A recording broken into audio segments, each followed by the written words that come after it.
Salut tout le monde, c'est Arnaud de l'association Ciré. Alors aujourd'hui, je prends la route vers Paris pour une action de sauvegarde du patrimoine routier bien particulière. En effet, après plusieurs mois de dialogue, nous avons pu mettre en place un partenariat avec la Direction des routes d'Île-de-France, que je remercie très chaleureusement, afin de récupérer la signalisation des Jeux Olympiques de Paris 2024. Donc l'objectif du jour, c'est d'aller chercher ces panneaux après leur retrait de la voie publique, notamment des autoroutes franciliennes, suite à la fin des JO. Je serai accompagné par Mathieu du Ciré 77 et Jérémy du Ciré 72 pour récupérer tout ça. Mais avant tout, un peu de contexte. Il faut savoir que la signalisation routière des JO 2024 a été basée sur un arrêté officiel pris le 31 juillet 2023 par le gouvernement français afin d'adapter les infrastructures routières à l'événement, notamment pour la réservation de voies exclusivement aux véhicules des Jeux Olympiques. Ce document contient en ce qui concerne la signalisation verticale 8 panneaux de signalisation fixe ainsi que des panonceaux.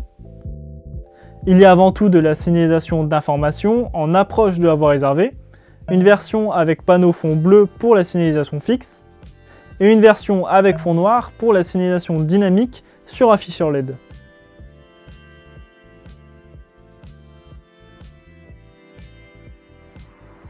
Ce panneau devait être installé à 50 mètres minimum de la pré-signalisation de la voie réservée. Ensuite, on retrouve du coup la pré-signalisation, réalisée par un panneau C24A portant la mention Paris 2024 sur l'une des flèches pour indiquer quelle voie est réservée. Il est complété également d'un panonceau spécifiant le caractère réservé de la voie, ainsi que les horaires et ou les dates de réservation, et la distance du début de la voie. Celui-ci devait être installé à 150 mètres du début de la voie réservée et pouvait également être sur les bretelles d'entrée.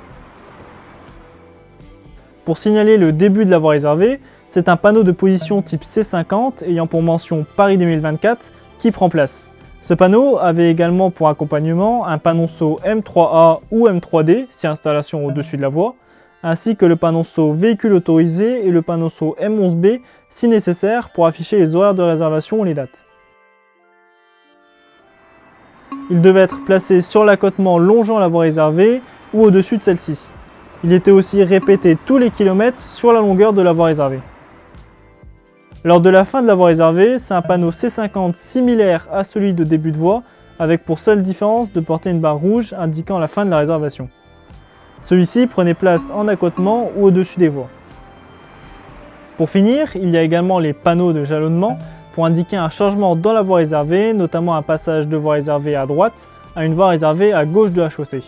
Mais il n'y a pas eu ce type de panneau sur le réseau de la DIRIF, il ne sera donc pas à l'ordre du jour dans cette récupération de panneaux JO. Voilà, maintenant que vous en savez un peu plus sur la signalisation de Paris 2024 et ce que nous allons recevoir aujourd'hui, nous pouvons procéder à la récupération. On se retrouve du coup en périphérie de Paris pour aller récupérer la signalisation fraîchement déposée des axes routiers. Notre objectif est plutôt simple, récupérer au moins un exemplaire de chaque panneau de l'arrêté officiel à part ceux de jalonnement. Objectif qui est en soi assez facilement réalisable. On se doit donc avant tout de trier les panneaux. En premier lieu, par état. Les panneaux fort abîmés n'ont pas vraiment d'intérêt à être récupérés, on les met donc de côté. Ensuite, par taille. Plus le panneau est petit, plus c'est intéressant pour nous car c'est beaucoup plus simple à transporter, mais aussi à stocker. Forcément, avec nos moyens limités, chaque mètre carré économisé compte. En plus, le poids est aussi réduit. Là aussi un avantage, surtout pour une utilisation en exposition par la suite. On peut voir ici Mathieu trouver un petit C24A en bon état, clairement intéressant pour nous, on le met directement dans la pile des panneaux que nous prenons. Ici, ces 3 panneaux sont en très bon état aussi avec le véhicule autorisé, les dates et la flèche sont aussi intéressants, nous les sélectionnons pour la conservation. Jérémy trouve aussi de son côté sous cette pile des petits panneaux C50 des débuts de voie réservée. Ceux-là aussi rejoignent nos collections.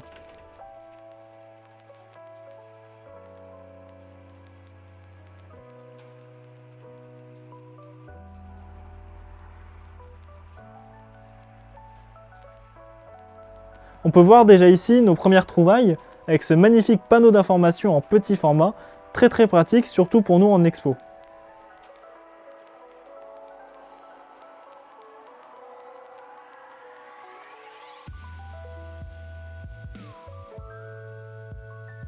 Pour la récupération, Jérémy a mobilisé une remorque spécifiquement pour transporter les panneaux de grande taille, tels que les panneaux d'information grand format ainsi que les panneaux à latte.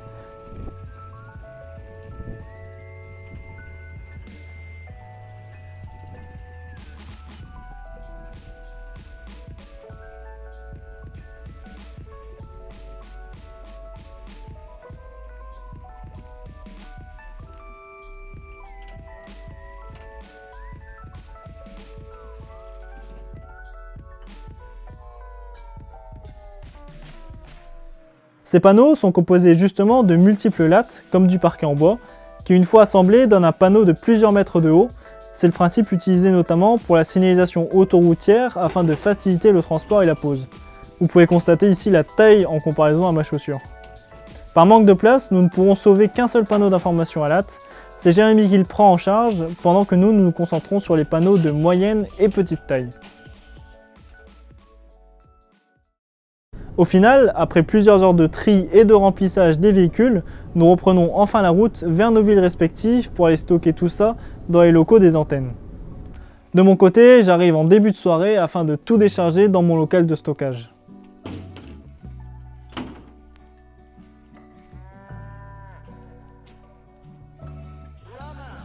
Donc du coup, je viens de finir de vider le fourgon de tous les panneaux Paris 2024. Donc du coup, on arrive à tout ça. Donc on a ici un panneau de fin de voie réservée Paris 2024. Derrière, on a tous les panonceaux. Donc là, on a les flèches et on a aussi tac, véhicules autorisés. Et là-bas, derrière, on a les dates. Tac. Ici, on a un panneau qui indique que la voie de droite est réservée. Là, ici, ce sont les panneaux du coup. Donc il y en avait un qui était installé en début de voie réservée, puis ensuite c'était un panneau comme ça tous les kilomètres, donc ça se répétait jusqu'à la fin de la voie. Donc là il y en a quand même quelques-uns. Ici ce sont les panneaux d'affectation de voie. Donc en gros ça illustre la chaussée sur laquelle c'est installé. Donc là c'était une chaussée à 5 voies et on voit du coup que la dernière était réservée pour Paris 2024. Alors forcément il y a eu plusieurs variantes de ce modèle. Donc ça c'est pour une chaussée à 5 voies et là par exemple ici c'est pour une chaussée à 4 voies avec une voie réservée. Donc là aussi il y en a encore quelques-uns. Tac. Et ici du coup on trouve le même modèle que celui qui est là-bas, sauf que là c'est pour la voie de gauche qui est réservée. Et celui-là, donc avec le panneau noir, c'est assez rare ça, du panneau noir sur du panneau rétro-réfléchissant.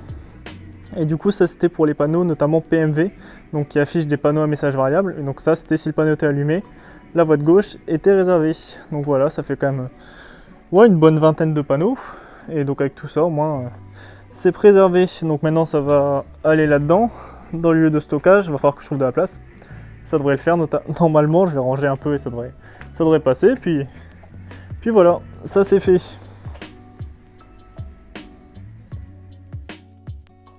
Et donc voilà, c'est la fin de cette vidéo.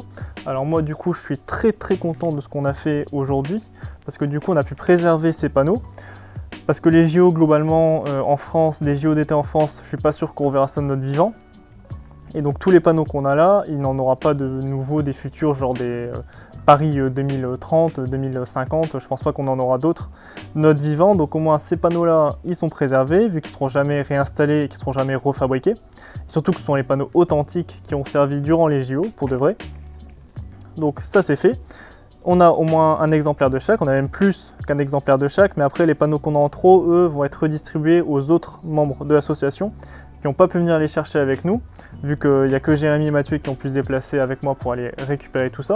Donc on va dispatcher comme ça tous les panneaux dans l'association et comme ça les autres antennes pourront faire des expositions avec aussi des panneaux JO 2024, même s'ils n'ont pas pu être présents pour les récupérer. Donc voilà, merci d'avoir regardé cette vidéo et puis on se retrouve pour de futures récupérations. Là je pense que on va avoir des beaux trucs par la suite. Allez, salut!